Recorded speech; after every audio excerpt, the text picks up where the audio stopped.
We have to include both joints, one proximal and one distal.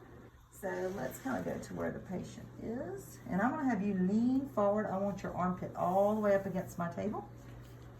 There you go. And so what I'm going to cut this light off because I want you guys to kind of get used to this. Go ahead and put your part from elbow to wrist. This is my area of interest, right? So if I go ahead and put her part centered to the IR, I'm going to look, how much IR do I have on this side of my hand? How much IR do I have on this side of my hand? If it's close to being the same distance, then my part is centered to my IR, correct? And then I'm going to check her epicondyles. Make sure that they are parallel. You can feel them on the sides of the elbow. And then just twist her wrist and her hand to get her in a true AP.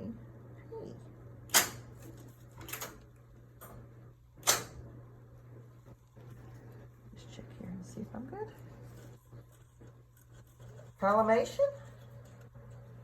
How far am I going past my wrist and my elbow?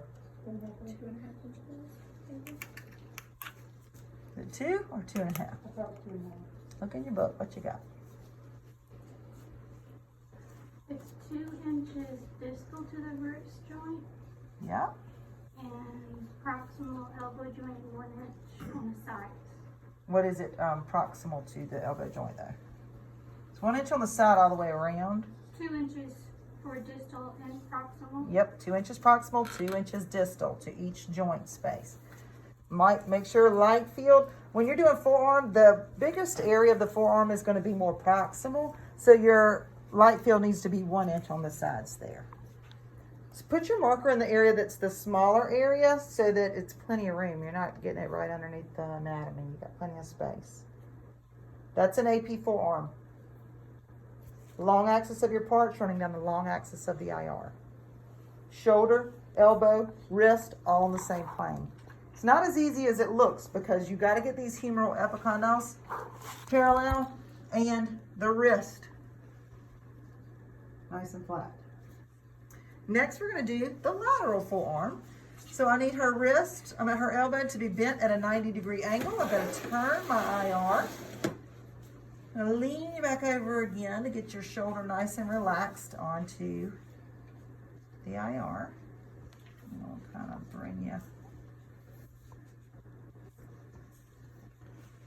I'll bring this forward to see if I can kind of. I want a L. I want a true 90-degree angle on her elbow, okay? Just a bit.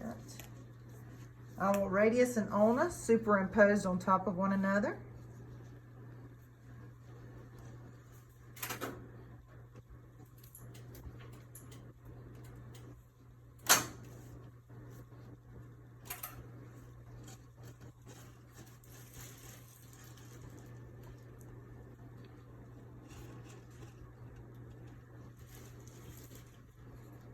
Collimation, I'm going to collimate in 1 inch on the sides or either right outside, depends on the skin line, but right outside this crease.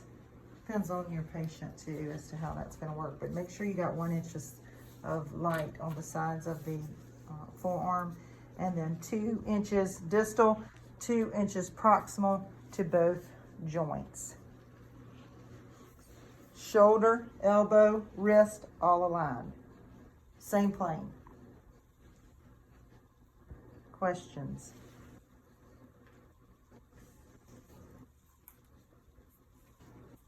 I would also have a patient turn her head and look away just to protect her eyes. Okay. You can relax. That is your forearm. So AP, extend it out. Lateral forearm, 90-degree angle at the elbow. Shoulder, elbow, wrist, all on the same planes. All right, let's practice.